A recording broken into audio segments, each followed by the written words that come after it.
Yo, what is up guys? It is Okotologs back again with another video, and today's video is going to be a bit longer than usual because today we're doing a game showcase. That means I'm going to be presenting most of the main aspects of the game, including combat, progression, how many quirks are in the game, and a quick preview of each one, as well as a first look at my favorite aspect of the game, which is the newly upgraded Team Battles game mode. However, we're going to start with what is probably the most anticipated piece of information, which is the release date. As some of you guys already know, we've been working on this game for just over a year now, but I'm happy to inform you that you won't have to wait much longer, as the game will be releasing on Friday, the 6th of September, as a paid access alpha that will then later transition to a beta in 2025 and eventually a free release similar to what happened with Heroes 1. The game will be available on PC, console, and mobile devices, and more information about the alpha release and the cost will be given later in the video. Now that that is out of the way, we have a lot to get through, so without further ado, sit back, relax, and let's get on with the showcase.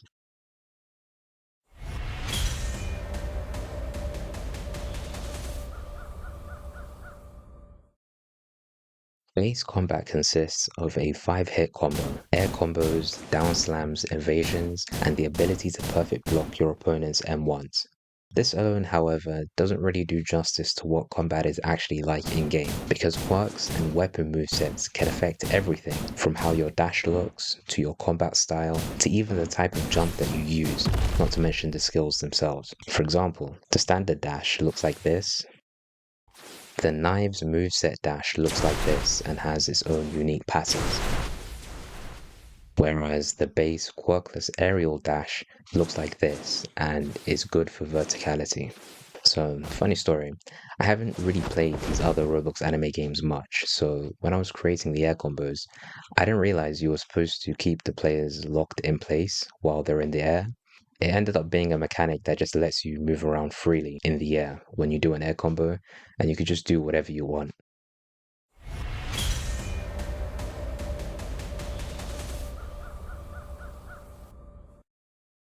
So the term bandit beater gets thrown around a lot, but what does that really mean? Is every game where there are NPCs to defeat a bandit beater? I think the real problem is repetitiveness, and that makes things not fun and boring. So we've made a variety of ways to level up and progress your character. First off, there are these one-time, non-repeatable quests, which may ask you to do a variety of things, and they'll normally guarantee a level up. Whilst there isn't any overarching story, there are mini stories you'll play through and recurrent characters you will come across throughout your playtime. Be careful though, as some of these dialogue options you see will affect your rewards and your access to further missions.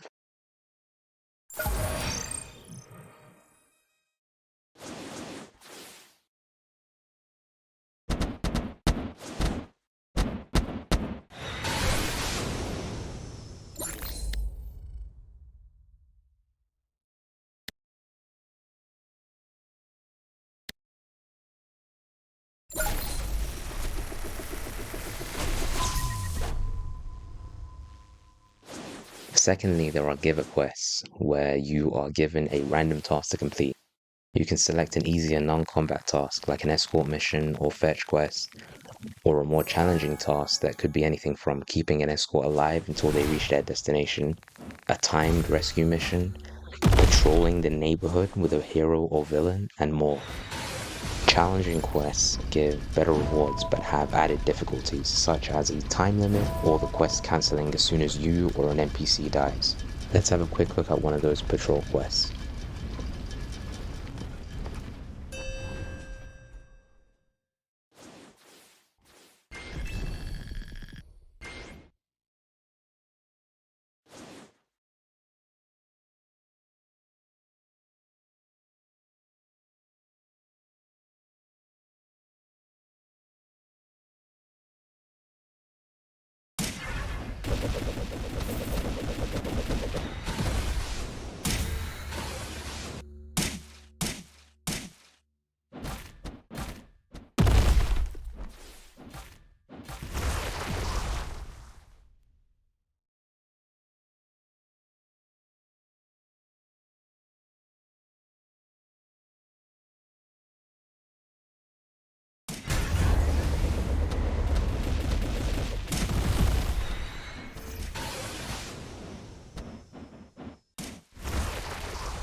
Going on to the one-time and repeatable quests, there are events that start every 5 minutes.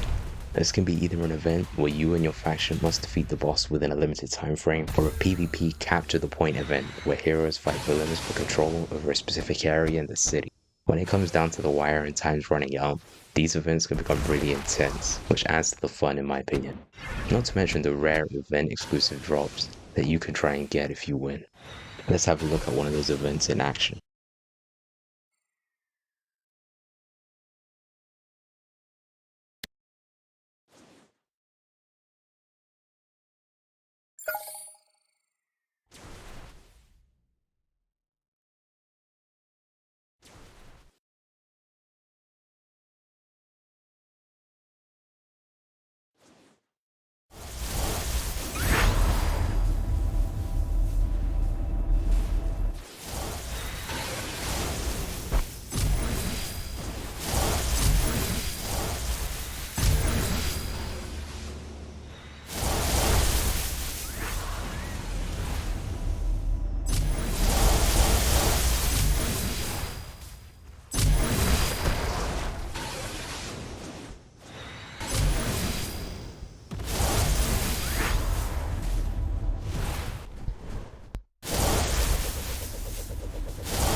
Fourth on the list is raids. These are longer missions that take about 5 to 10 minutes to complete and will require a group to start.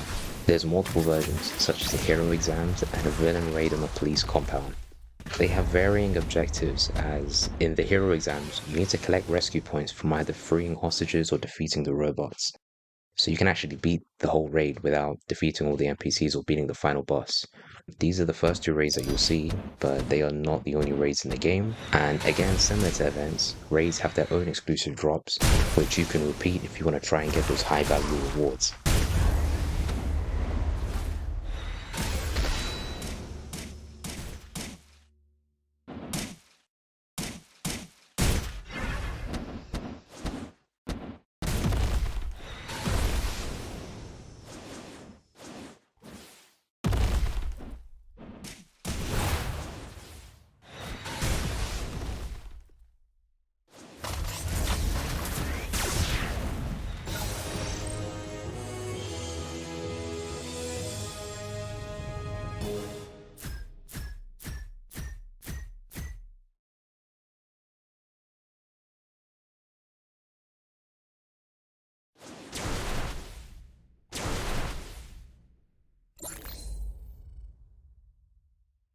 So I've mentioned four aspects of progression so far, and whilst there are smaller elements like completing achievements, crafting, and finding gear trophies, this is most of what you'll be doing in the main city. However, there is a game mode that leads us on to the next segment, which is arguably 50% of the game, and as I mentioned before, my favorite aspect. Of course, I'm talking about team battles.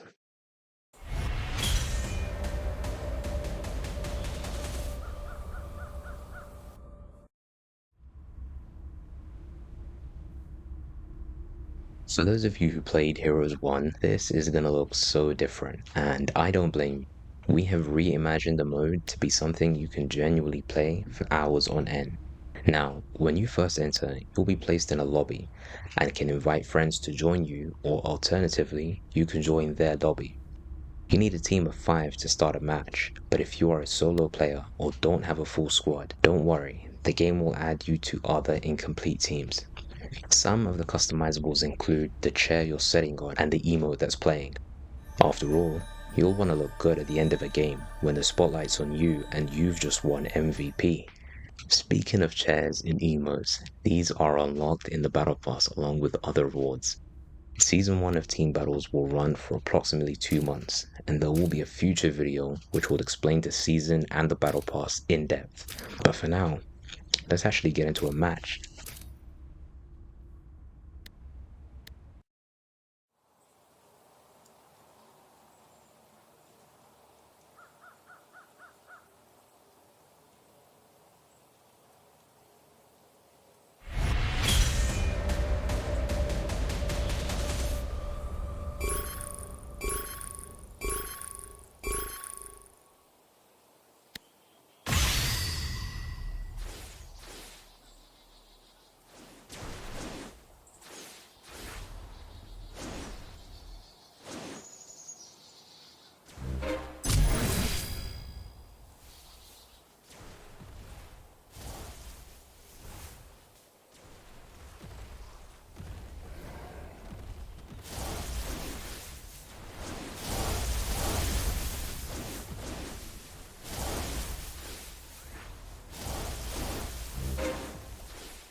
Alongside quick play, Team Battles also has a ranked mode that resets at the end of every season.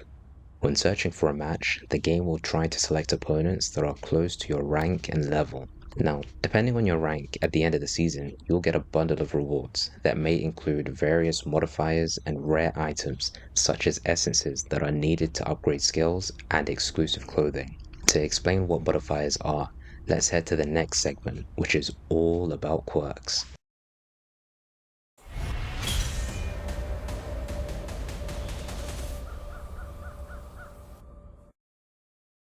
Here are the quirks that will be available on release and a short preview of each one.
There are an additional 4 quirks, some completed and some currently in development, that will be released weekly after the game comes out to make sure you guys have something new to look forward to every week. Quirks are obtained through a spin system similar to Heroes 1, but the method has changed. There is only one type of spin that is used now, but there are modifiers that you can apply before spinning to increase your chance of getting a rarer quirk. Rare plus modifiers guarantee at least a rare quirk when you spin. Epic plus modifiers guarantee at least an epic quirk when you spin, and increase your chance of obtaining a legendary or mythical quirk. Rate up modifiers can be used to increase your chance of getting a specific quirk. This can be combined with rare or epic modifiers for a higher chance at getting the quirk that you desire. It might sound kind of complicated now, but as soon as you guys go in game, trust me, it will all make sense.